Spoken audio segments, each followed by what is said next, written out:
Hello my dear soulmates. ഇന്നത്തെ divine message നമുക്ക് നോക്കാം. നിങ്ങളിപ്പോൾ മുന്നോട്ട് പോകാൻ കഴിയാതെ സ്റ്റക്കായിട്ട് നിൽക്കുന്ന ഒരവസ്ഥയാണ് കാണാൻ സാധിക്കുന്നത്.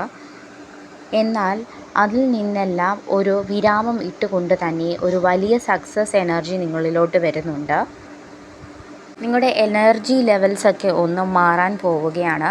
നിങ്ങൾ കുറേയും കൂടെ ഇമോഷണലി ബാലൻസ്ഡ് ആയിട്ട് വരുന്നുണ്ട്. നേരത്തെ എന്തെങ്കിലും ഒരു ചെറിയ കാര്യത്തിന് പോലും വിഷമിച്ചുകൊണ്ടിരുന്ന നിങ്ങളിപ്പോൾ അതിൽ നിന്നെല്ലാം മാറി കുറച്ചും കൂടെ ബോൾഡായിട്ട് കാര്യങ്ങൾ പോസിറ്റീവായിട്ട് കാണാൻ തുടങ്ങിയിരിക്കുന്നു.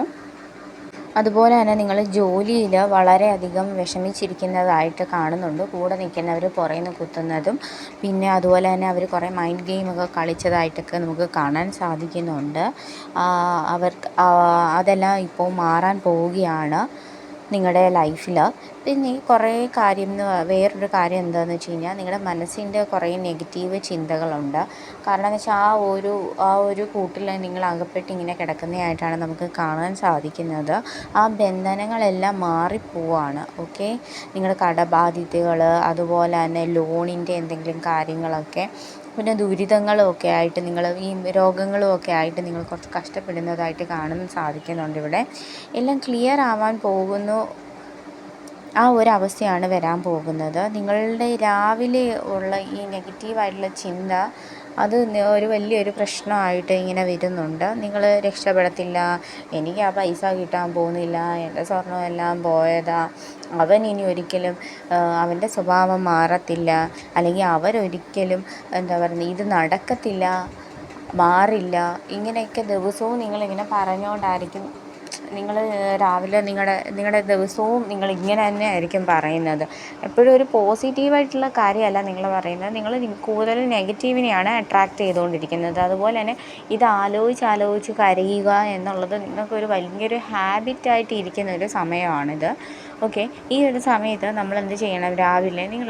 രാവിലെ തന്നെ സൂര്യപ്രകാശം ഒന്ന് കൊള്ളാൻ ശ്രമിക്കുന്നത് നന്നായിരിക്കും. ഓക്കെ, അതുപോലെ തന്നെ നമ്മൾ ഭഗവാനെ നോക്കിയിട്ട് നിങ്ങളുടെ ദേഹത്ത് നിങ്ങൾ സൂര്യൻ അഭിമുഖമായിട്ട് നിന്നിട്ട് ഭഗവാനിലോട്ട് കൈ കൂപ്പി പിടിച്ചതുകൊണ്ട് തന്നെ നമ്മൾ പ്രാർത്ഥിക്കുക. നിങ്ങൾക്ക് എന്താണ് വേണ്ടത് നിങ്ങൾ പറയണം, എനിക്കിതുപോലെ അസുഖങ്ങളുണ്ട്, മാറാതൊരു രോഗങ്ങളുണ്ട്, അതെല്ലാം ഭഗവാനെ നീ മാറ്റിത്തരണേ. അതുപോലെ തന്നെ നമ്മുടെ ശത്രുക്കൾക്ക് വേണ്ടിയിട്ട് നമ്മൾ പ്രാർത്ഥിക്കുക. ഭഗവാനെ, നീ എൻ്റെ ശത്രുക്കളിൽ നിന്ന് എന്നെ എൻ്റെ കുടുംബത്തെ രക്ഷിക്കണേ എന്ന് പ്രാർത്ഥിക്കുക. ഓക്കെ, ഒരിക്കലും ആ ബാധകളൊന്നും എന്നിലേക്ക് വരല്ലേ, ആ ബാധകൾ ഒഴിഞ്ഞു പോണേ, ഞാൻ എപ്പോഴും പ്രൊട്ടക്റ്റഡ് ആയിട്ടിരിക്കണേ, ഞാൻ സേഫായിട്ടിരിക്കണേ, എൻ്റെ ജോലിയിൽ ഞാൻ നന്നായിട്ട് വരണേ, എല്ലാവർക്കും എന്നെ ഇഷ്ടമാവണേ, ആർക്കും എന്നോട് വഴക്കുണ്ടാക്കാനും ദ്രോഹിക്കാനും തോന്നല്ലേ, ഞാൻ സമാധാനം അനുഭവിക്കണേ, എൻ്റെ ജീവിതത്തിൽ എല്ലാ ദിവസവും എനിക്ക് സമാധാനത്തോടെ ഉറങ്ങാൻ സാധിക്കണേ എന്നിങ്ങനെ പ്രാർത്ഥിക്കുക ഭഗവാനോട്. ഓക്കെ, ഇത് നിരന്തരം ചെയ്യുക. രാവിലെ എഴുന്നേറ്റ് വന്നിട്ട് ഭൂമിദേവിയെ തൊട്ട് നമസ്കരിച്ചിട്ട് സൂര്യഭഗവാനെ പ്രാർത്ഥിക്കണം. പണ്ടുള്ളവരൊക്കെ ഇങ്ങനെ ചെയ്യാറുണ്ട്.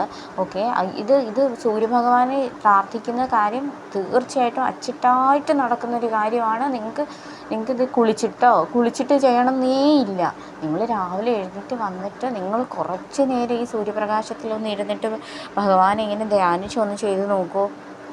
നിങ്ങൾക്ക് എത്ര കഠിനമായ മാനസിക സമ്മർദ്ദമായിക്കോട്ടെ, അസുഖമായിക്കോട്ടെ, മാറാ ദുരിതങ്ങളായിക്കോട്ടെ, കടമായിക്കോട്ടെ, വിവാഹം നടക്കാത്തതായിക്കോട്ടെ, ജോലി കിട്ടാത്തതായിക്കോട്ടെ, ഇതൊക്കെ നമ്മൾ ഭഗവാനിലൊന്ന് അർപ്പിച്ചൊന്ന് പ്രാർത്ഥിച്ച് നോക്കുക. വേറെ നമ്മൾ വിളക്കെത്തിക്കുകയോ അല്ലെങ്കിൽ ഒന്നും ചെയ്യേണ്ട കാര്യമില്ല. രാവിലെ ഇങ്ങനെ ഒന്ന് ചെയ്ത് നോക്കുക, നിങ്ങൾക്ക് തീർച്ചയായിട്ടും ഫലം ഉണ്ടാവും.